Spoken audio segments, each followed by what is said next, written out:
Hello student, आज हम लोग ग्रुप थ्योरी का एक और मोस्ट इंपॉर्टेंट क्वेश्चन डिस्कस करने वाले हैं जो प्रीवियस ईयर का ही क्वेश्चन है और हो सकता है कि इस बार भी आप लोगों को देखने को मिले। आपके जो कुछ दिनों में जो एग्जाम होने वाले हैं, हो सकता है कि उस एग्जाम में आपको ये क्वेश्चन देखने को मिले। क्वेश्चन क्या कह रहा है, एक बार थोड़ा सा ध्यान से पढ़िए। क्वेश्चन कह रहा है the union of two subgroup is subgroup. The union of two subgroup is subgroup if and only if. ये क्या बोला गया है? इफ एंड ओनली इफ इसको पढ़ते हैं। If and only if one is contained in other. ठीक है, one is contained in other क्या मतलब हुआ? बोला जा रहा है the union of two subgroup is subgroup if and only if one is contained in other. देखिए थोड़ा सा इसको पहले हम लोग आइए रफली समझते हैं, फिर इसके सॉल्यूशन प्रूफ की ओर बढ़ेंगे। आप सबको खूब अच्छे से पता होगा कि एक नॉन एम्प्टी सेट किसी ऑपरेशन के रिस्पेक्ट में यदि closure property, associative identity, inverse अगर चार बात मानता है तो क्या बोलते हैं? इसको ग्रुप बोलते हैं। कोई एक नॉन एम्प्टी सेट किसी ऑपरेशन के रिस्पेक्ट में चार बात क्लोजर, एसोसिएटिव आइडेंटिटी, इनवर्स मानता है तो ग्रुप बोलते हैं। और स्टूडेंट, अगर इसी का कोई एक नॉन एम्प्टी सबसेट ले लें हम H1, मान लीजिए इसी का कोई एक सबसेट ले लेते हैं H1, इसी के सबसेट मैंने इसी के एलिमेंट से बना हुआ है, और अगर ये खुद अपने आप में इस सेम ऑपरेशन के रिस्पेक्ट में अगर अपने आप में ग्रुप हो जाए तो इसी ग्रुप को क्या बोलते हैं? सब ग्रुप। ये बात तो पहले से पता है आप लोग को, फिर भी रिपीट करते हैं कि एक नॉन एम्प्टी सेट किसी ऑपरेशन के रिस्पेक्ट में चार बात मानना तो ग्रुप हो गया। इसी सेट का कोई एक सबसेट है, मान लीजिए H1 इसका कोई सबसेट है, और सेम ऑपरेशन के रिस्पेक्ट में अगर ये भी अपने आप में ग्रुप हुआ तो इसी को बोलते हैं सब ग्रुप। बात समझे? तो मान लीजिए थोड़ी देर के लिए कि H1 अपने आप में एक ग्रुप है, माने कि H1 इसका एक सब ग्रुप है, और मान लीजिए कि H2 इस तरीके से है, सेम ऑपरेशन के रिस्पेक्ट में ये भी एक इसका सब ग्रुप है। बात समझ में आए कि दो सब ग्रुप हमने कंसिडर कर लिए। तो और सिंप्लिसिटी के लिए हम इसको सीधा सीधा ऐसे लिख देते हैं कि चलिए H1 जो है इसका एक सब ग्रुप है और H2 क्या है? इसका एक सब ग्रुप है। अब बात समझ में आ रहा है कि जी कोई ग्रुप होगा मान लीजिए, और H1 H2 क्या है? इसके दो सब ग्रुप हैं। तो अब थ्योरम्स कह रहा है यहाँ पे जो स्टेटमेंट लिखा हुआ है, कई बार क्वेश्चन एग्जाम में पूछा गया था, ये बोल रहा है क्या? तो ये बोल रहा है कि इस दो सब ग्रुप का जो यूनियन होगा, यूनियन कैसे लिखते हैं जी? इस सिंबल के साथ, H1 यूनियन H2 जो होगा ये भी अपने आप में इसका एक सब ग्रुप होगा। यही बोल रहा है थ्योरम। H1 H2 अगर दो सब ग्रुप हैं तो इस दो सब ग्रुप का यूनियन जो होगा वो भी इसका सब ग्रुप होगा। कब होगा सब ग्रुप? तो उसके लिए कंडीशन है। कब? क्या कंडीशन है जी? If and only if. क्या कंडीशन है? If and only if one is contain in other, माने एक दूसरे के अंदर हो। One is contain in other मतलब कि या तो ये H1 जो हो पूरा का पूरा H2 के अंदर हो, या फिर H2 जो हो H1 के अंदर हो। ये सबसेट का सिंबल थोड़ा सा आप लोग को याद होगा। H1 is subset of H2 कहने का अर्थ है कि H1 जो है H2 के अंदर है। बात समझे? देखिए जैसे मान लीजिए कहीं पे एक सेट लिखा हुआ है A जिसके पास है 1 2 3 4 है, मान लीजिए एक कोई सेट है B जिसके पास है मान लीजिए 1 है 2 है, सिर्फ दो एलिमेंट है। तो हम यहाँ लिख सकते हैं कि B जो है ना वो सबसेट है A का। B के सारे मेंबर्स इधर है, माने B इज सबसेट ऑफ है। B जो है A के अंदर है, माने B A से ही बना तो B इज सबसेट। बात समझ में आ रहा है? तो उसी तरीके से यहाँ पे थ्योरम्स कह रहा है कि दो सब ग्रुप का यूनियन सब ग्रुप होगा, लेकिन क्या कंडीशन है? तो इफ एंड ओनली इफ कब भाई? जब या तो ये इसके अंदर हो या वो इसके अंदर हो। One is contain in other, तो हमको नहीं ना पता है कौन किस में, तो इसलिए और करके लिख दिए, या तो ये इसके अंदर कंटेन करे या फिर ये इसके अंदर कंटेन करे। इस कंडीशन है ये अपना। बात आ रहा है समझ में? तो दो सब ग्रुप H1 H2 दोनों का यूनियन जो होगा वो सब ग्रुप होगा। कब? If and only if one contain in other. आप बोलिएगा सर ये बार बार इफ एंड ओनली इफ क्या बोल रहे हैं? तो इसका मतलब होता है इम्प्लाई एंड बैक इम्प्लाई, या बोथ साइड इम्प्लाई। कहने का अर्थ हुआ कि अगर ये सब ग्रुप दो यूनियन का सब ग्रुप आप मान लीजिए, अगर दोनों का आप सब ग्रुप मान लीजिएगा तो आपको ऐसा प्रूफ करना है, और अगर ऐसा मान लीजिएगा तो आपको ये प्रूफ करना है। इफ एंड ओनली का मतलब होता है back imply and imply, imply and back imply. Repeat करते हैं, H1 H2 अगर कोई दो सब ग्रुप है तो दो सब ग्रुप का यूनियन भी सब ग्रुप होगा। कब? तो if and only if this condition hold one is contain in other. तो मैंने अगर इसको आप सब ग्रुप मानिएगा तो आपको प्रूफ करना पड़ेगा one is contain in other, और अगर इसको मानिएगा तो आपको ये प्रूफ करना पड़ेगा कि यूनियन जो है वो सब ग्रुप है। मैंने इधर को मानने से वो प्रूफ करना है, उसको मानने से ये प्रूफ करना है। इफ एंड ओनली का मतलब यही होता है, और बाकी क्लास में बहुत डिटेल से बताए हैं आपको हम ये सारी चीजों को। अभी फिलहाल हम एग्जाम ओरिएंटेड रहते हैं और सीधा क्वेश्चन अप्रोच रखते हैं। क्या कोई दिक्कत? क्वेश्चन अप्रोच रखने से पहले एक छोटा सा बात आपको चलिए आगे ही बताएंगे, फिलहाल सीधा हम लोग आते हैं स्टेटमेंट पे। क्या कह रहा है theorem? The union of two subgroup is subgroup, the union of two subgroup is subgroup if and only if one is containing other. तो हम सबसे पहले एक तरफ को मानते हैं, दूसरा बात प्रूफ करेंगे, फिर दूसरे तरफ को मानेंगे, पहला बात प्रूफ करेंगे। क्लियर? देखिए सबसे पहले क्या लिख रहे हैं प्रूफ में, suppose H1 and H2 are two subgroup of a group G। H1 और H2 क्या है? ग्रुप G का दो सब ग्रुप है, ये दोनों H1 H2 दोनों सब ग्रुप है। Late one is contain in other, ये वाला पार्ट हम मान ले रहे हैं कि one is contain in other मान लिए, या तो H1 H2 के अंदर या H2 H1 के अंदर है, कोई दिक्कत? मान लिया हमने कि late one is contain in other, मतलब या तो H1 H2 का सबसेट होगा या फिर H2 H1 का सबसेट होगा। बात को थोड़ा सा एक एग्जांपल से हम आपको समझाते हैं। मान लीजिए कि H1 हमारे पास सेट है जिसके अंदर 1 है, 2 है, 3 है, 4 है, ठीक। और हम H2 मान लीजिए लिख दें 1 और 2 लिख दें, तो आप क्या कहिएगा? H2 किसके अंदर है? तो इसको हम लिख सकते हैं कि H2 is subset of H1, ऐसे लिख सकते हैं। अगर मान लीजिए यहाँ पे 3 भी होता 4 भी होता तो बोलते ये सिंबल लगा देते प्रॉपर, माने इम्प्रॉपर हो गया कि बराबर भी है, सबसेट भी और बराबर भी है। समझ में आ रहा है बात? तो अभी जो हम आपको बताएं कि हाँ भाई H2 जो है इसके अंदर है, यहाँ तक तो कोई दिक्कत है? H2 is subset of H1। अब हम आपको बोले जब ऐसा सिचुएशन हो तो हम अगर आपसे कहें कि H1 का यूनियन निकालिए H2 के साथ, क्या आएगा बोलिए? यूनियन निकालने आता है? यूनियन कैसे निकलता है कि दोनों के एलिमेंट्स को मिला के लिख देना है, बस रिपीट नहीं करना है। तो आइए सबसे पहले इसके एलिमेंट्स को लिखिए, 1 2 3 4 लिखा गया पहले का, दूसरा का एलिमेंट लिखिए 1। क्या 1 लिखाएगा? काहे नहीं लिखाएगा भाई? क्योंकि 1 तो पहले लिख चुके हैं, भले 1 उसका है पर रिपीट नहीं करते एलिमेंट सेट में, तो इसलिए 1 को नहीं लिखेंगे। 2 लिखाएगा? नहीं लिखाएगा। तो फायदा एक चीज नोटिस करिए यार कि H1 is subset H2 is subset of H1 जब रहेगा, तो जब यूनियन करिएगा ना तो जानते हैं H1 यूनियन क्या आएगा? जो सबसे बड़ा है वही आएगा। देख लीजिए H1 का यूनियन किया हमने H2 से, तो 1 2 3 4 यही आया, क्योंकि इसके सारे एलिमेंट्स तो पहले ही वहां पे लिखे हुए हैं, तो मिला के लिखिएगा तो काहे लिखाएगा वो? क्योंकि पहले से इसका सारे एलिमेंट तो पहले से ही वहां पे है और रिपीट लिखते नहीं हम लोग। तो इसीलिए जब H1 is subset of H2 is subset of H1 तो यूनियन करने से बड़ा वाला आता है। कोई दिक्कत? तो आइए आगे। हमने बोला suppose H1 and H2 are two subgroup of a group G, let one is contain in other, एक जो है दूसरे में कंटेन कर रहा है, हमने मान लिया। तो मतलब या तो हो सकता है कि H1 H2 के अंदर सबसेट हो या H2 H1 के अंदर कंटेन करे, जो भी स्थिति हो। अगर मान लीजिए ऐसा स्थिति रहेगा तो दोनों का यूनियन क्या आएगा? H1 यूनियन H2 क्या था? H2, बड़ा H2 इधर तो H2 आ जाता।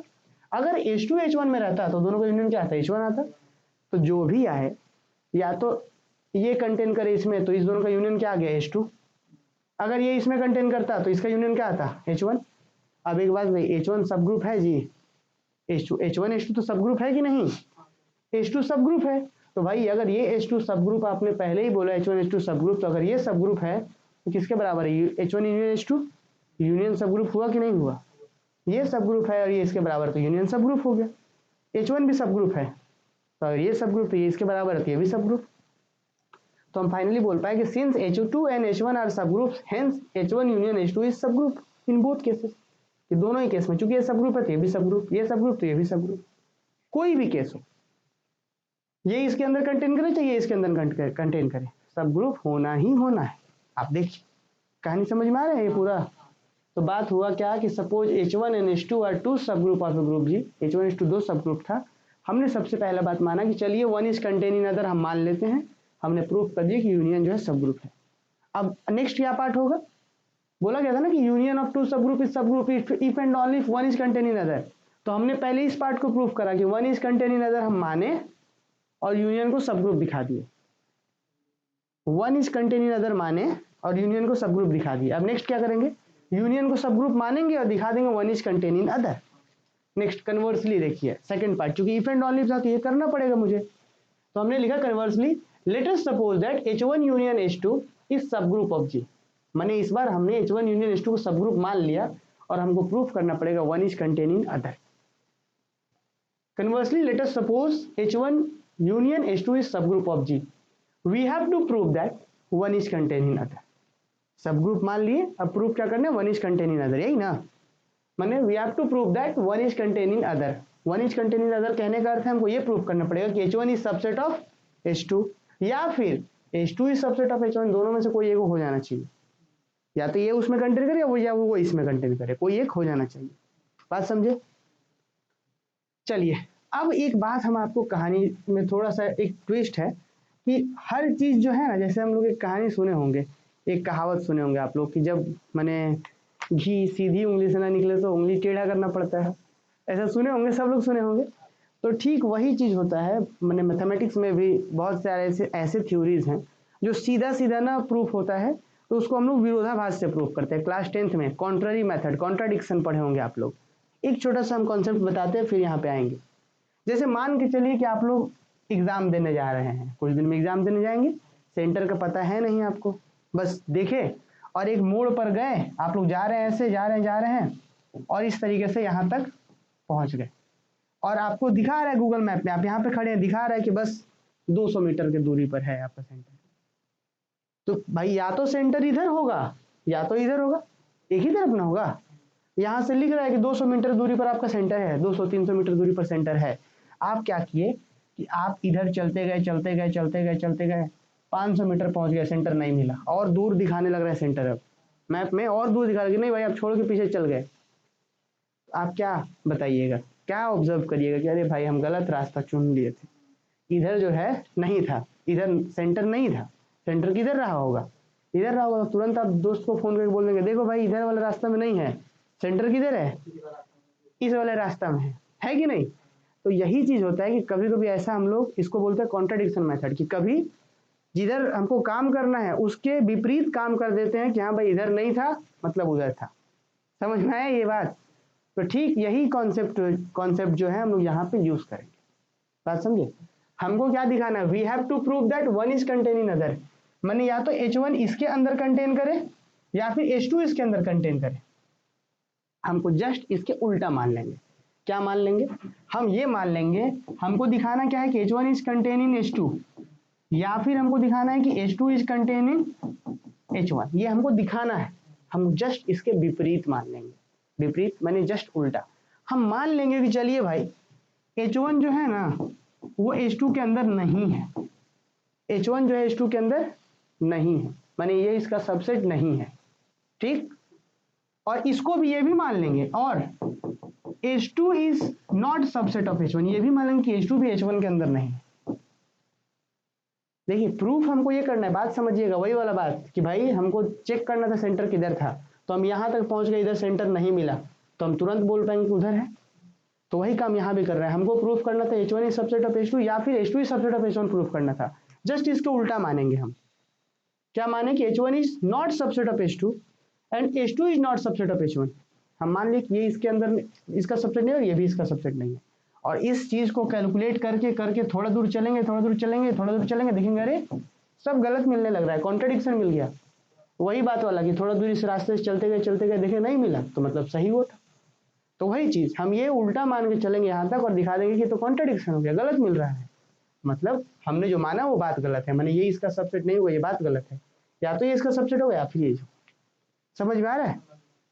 क्लास में और डिटेल में बताए हैं, अगर आपको बहुत डिटेल से पढ़ना है तो लेक्चर्स में देखिए, ठीक है। अभी एग्जाम ओरिएंटेड है हम लोग, लेकिन फिर भी कोशिश कर रहे हैं कि आप लोग को बहुत अच्छे से समझ में आए। अगर कहीं दिक्कत होगा तो कमेंट में बताइएगा, और समझ में आ रहा होगा तो बिल्कुल तब भी बताइएगा। तो हमने क्या मान लिया कि भाई हमको ये प्रूफ करना था, हमने जस्ट इसका कॉन्ट्ररी सपोज करा, तो हमने वही लिखा है यहाँ पे कि we have to prove that one is contain in other, यानी कि H1 is subset of H2 और H2 is subset of H1 proof करना है। On the contrary let us assume that, हम ये मान लीजिए कि चलिए H1 is subset of H2 दिखाना था ना, मान लीजिए कि H1 is not subset of H2 and H2 is not subset of H1, ठीक। ये हमने कॉन्ट्ररी सपोज कर लिया। अब एक बात मुझे बताइए आप लोग, देखिए सवाल यहाँ, मान लीजिए एक सेट A है जिसके अंदर A है, B है, C है, ठीक, और एक सेट B है जिसके अंदर है A है और D है। अगर हम आपसे बोले कि B जो है क्या वो A का सबसेट है जी, B जो है क्या वो A का सबसेट है, बताइए B क्या A का सबसेट है? काहे नहीं? B जो है क्या A का सबसेट है? A का सबसेट होने का मतलब कि इसका सारा एलिमेंट यहाँ होना चाहिए, क्या इसके पास है? नहीं है। काहे नहीं है? देखिए तो ये सबसेट क्यों नहीं है? क्योंकि यहाँ पे सर एक एक्स्ट्रा एलिमेंट कम से कम एक एक्स्ट्रा है जो उधर नहीं था। तो अगर हम बोलना चाह रहे हैं कि बी इसका सबसेट नहीं है तो क्यों नहीं होगा? क्यों नहीं होगा भाई? एक, क्योंकि कम से कम इसके पास कोई एक एक्स्ट्रा जरूर है जो कि यहाँ पे मुझे डी दिख रहा है जो यहाँ नहीं है। बात समझ में आ रहा है?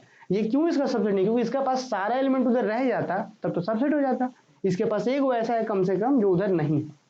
तो वही बात यहाँ पे हम बोल रहे हैं कि नाउ हमने अज्यूम करा कि H1 is not subset of H2, तो इसके पास कम से कम एक आगो एलिमेंट रहा होगा जो उधर नहीं है, ये इसका सबसेट नहीं। बात समझ में आ रहा है? तो हम बोले कि since now H1 is not subset of H2, तो मतलब ये हुआ कि there exist A belongs to H1, कि कम से कम इसके अंदर एक एलिमेंट A होगा H1 में, सच दैट कि जो H2 में नहीं होगा। नहीं, ये कम से कम इधर एक A होगा जो यहाँ पे नहीं होगा। तो बोला हमने कि अगर ये सबसेट नहीं है तो कम से कम एक H1 में होगा जो H2 में नहीं होगा। रिलेशन नंबर 1 बना दिए। फिर इस तरीके से ये H2 is not subset of H1, यानी कि कम से कम यहाँ एक B यहाँ होगा जो यहाँ नहीं होगा। There exist B belongs to H2 such that जो B H1 में नहीं होगा। क्या बात क्लियर हो रहा है? Relation 1 and 2 from 1 and 2 we have. अब A कहाँ है? H1 में है।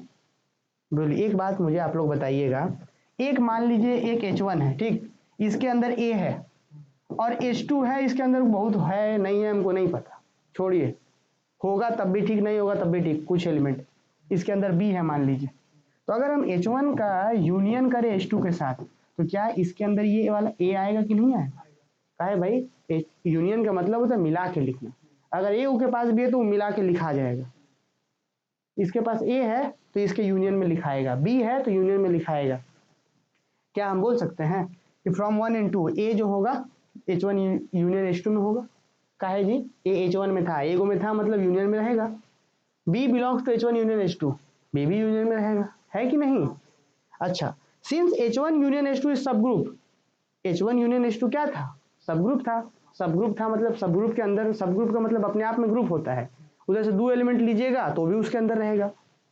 तो since H1 union H2 is subgroup, हमने माना था ना जी, suppose that H1 union H2 is subgroup, तो since H1 union H2 is subgroup then A B बराबर C से also an element of H1 union H2, यानी कि बच्चों कि एक जो एलिमेंट A है यूनियन का, B एलिमेंट कहाँ का? यूनियन का है, तो जब दोनों को गुना करेंगे तो भी तो एक एलिमेंट ही आएगा ना यूनियन का, क्योंकि यूनियन वाला तो सब ग्रुप है, मैंने अपने आप में ग्रुप है। समझ में आ रहा है? नहीं समझे? H1 यूनियन H2 सब ग्रुप है, मैंने अपने आप में ग्रुप है, तो इसका एक एलिमेंट इसी का एक और दूसरा एलिमेंट, तो दोनों का जब गुना करेंगे ऑपरेट करेंगे तो जो आंसर आएगा C नाम दे दिया हमने, वो भी उसी का एलिमेंट होगा। तो हमने लिखा कि since H1 union H2 is subgroup then AB बराबर C नाम लिया हमने, से बोला कि भाई AB का नाम हम C दे दे रहे हैं, is also an element of H1 union H2। But AB बराबर C कहाँ है? H1 यूनियन H2, क्यों? क्योंकि A उसी का, B उसी का, तो AB का जो नाम हमने C दिया वो भी उसी का रहेगा। ठीक है, दिस इम्प्लाई दैट। अब एक बात बताइएगा बच्चों, कोई एलिमेंट अगर यूनियन के अंदर का है, अभी यहाँ पे हम लोग दिखा रहे थे, चलिए एक एग्जांपल से बता देते हैं। अगर मान लीजिए A सेट यहाँ पे है जी, ठीक, A B C है, ठीक है, B के अंदर मान लीजिए P Q और R है, ठीक। अगर हम यूनियन बोले तो क्या लिखाएगा? A B C तीनों लिख देंगे और इसका भी तीनों लिखेंगे P Q R, क्योंकि रिपीट नहीं हो रहा था तो सब लिखा जाएगा।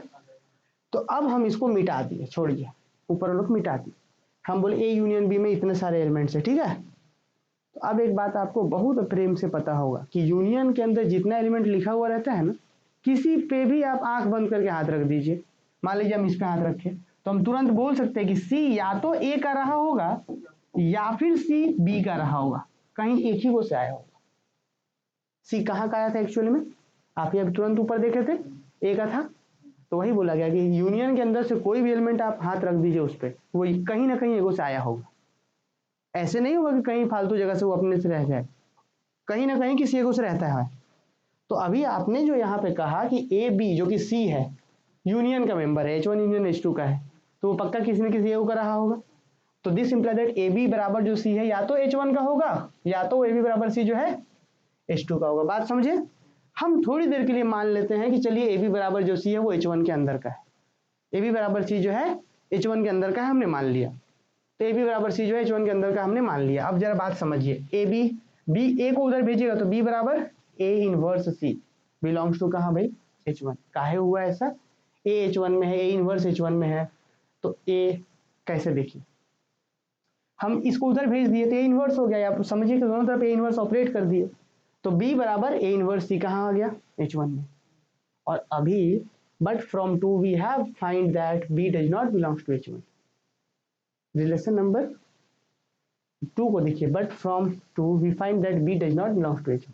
और अभी तुरंत बोल रहे हैं कि अरे यार देखिए, अभी बोल रहे हैं कि बी जो कि ए इनवर्स सी है जो कि H1 में बिलोंग कर रहा है, ये तो कॉन्ट्राडिक्शन देने लगा। कैसे दिया कॉन्ट्राडिक्शन, क्योंकि हम गलत रास्ता चुने थे। ये वही सेंटर वाला बात हो गया कि गलत रास्ता चले गए और उधर सेंटर खोज रहे हैं, है ना। तो हम बोले कि बी जो कि ऐसा वो H1 में बिलोंग कर गया, but from 2 we have find that B does not belongs to H1। Thus we get a contradiction कि भाई हमको यहाँ विरोध मिल रहा है, विरोधाभास मिल रहा है कि ऐसा हो ही नहीं सकता कि अभी हम बोले थे बी H1 में नहीं है और यहाँ पे आ रहा है बी तो H1 में हो जा रहा है। सिमिलरली अगेन सपोज दैट कि या तो ये वाला जो बात है स्टूडेंट कि ए बी जो था यूनियन में जो था वो या तो H1 में रहता या तो H2 में रहता। तो हमने चेक किया सर H1 में, तो H1 में माने थे कि चलिए ए बी जो है H1 के अंदर है, तो जैसे आ गए तो गड़बड़ हो गया कि भाई यहाँ पे कॉन्ट्राडिक्शन बन गया, मतलब कि ए बी बराबर जो सी था वो H1 के अंदर नहीं हो सकता। बात नहीं समझे। अभी हम बोले कि अगर कोई चीज यूनियन के अंदर का है तो या तो H1 के अंदर का हो या तो H2 का। तो हम मान लिए कि ए बी बराबर सी जो H1 के अंदर का है, थोड़ा दूर बढ़े कॉन्ट्राडिक्शन मिल गया। मतलब ये बात एक बात पक्का है कि ए बी जो है H1 के अंदर का नहीं है। तो अब क्या है, यहाँ हो सकता है। नाउ सपोज ए बी बराबर सी जो H2 के अंदर का है, ठीक, यहाँ भी आगे बढ़े, ए बराबर क्या होगा उधर गया तो B C B inverse belongs to H2। A मतलब H2 का member, but from 1 A does not belongs to H2। अब ये भी but from 1 A does not belongs to H2, here also arise contradiction.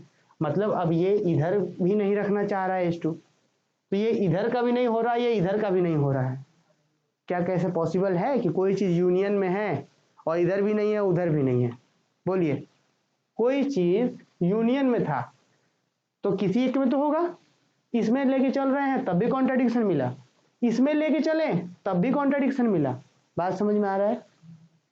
तो इसका मतलब कि वो जो बात है भाई यूनियन में है तो किधर एक तो कम से कम होना चाहिए था, तो पहला में आ रहा है तो भी दिक्कत, दूसरा में जा रहा है तब भी दिक्कत। इसका मतलब हम रास्ते गलत चले थे। माने हमने जो H2 is subset of H1, sorry H1 is not subset of H2 and H2 is not subset of H1 जो माना है ये हमने गलत माना है। तो हम आगे नेक्स्ट पेज में लिखेंगे, क्या लिखेंगे यहाँ पे ऑल्सो राइज कॉन्ट्राडिक्शन के बाद लिखेंगे कि hence our assumption is wrong, कि हमारा अजम्पशन जो था वो रॉन्ग था। तो therefore we must have, language लिख सकते हैं, देयरफॉर वी मस्ट हैव क्या कि H1 is subset of H2 और H2 is subset of H1 means 1 is contain in other, ऐसे लिख सकते हैं। तो उम्मीद है कि आप सबको यहाँ पे क्विक रिवीजन मिला होगा, बाकी क्लास में तो बहुत डिटेल में बताए हैं इसको, और आप लोग खूब अच्छे से एग्जाम का तैयारी करिए। और धनबाद मैथ्स अकेडमी ऐप जरूर इंस्टॉल कर लीजिएगा आप लोग, है ना। झारखंड के सभी यूनिवर्सिटी के लिए हम लोग BSc मैथमेटिक्स का लेक्चर्स प्रोवाइड कर रहे हैं। IIT जैम के ऊपर भी काम कर रहे हैं बहुत अच्छे तरीके से। ऐप इंस्टॉल कर लीजिए।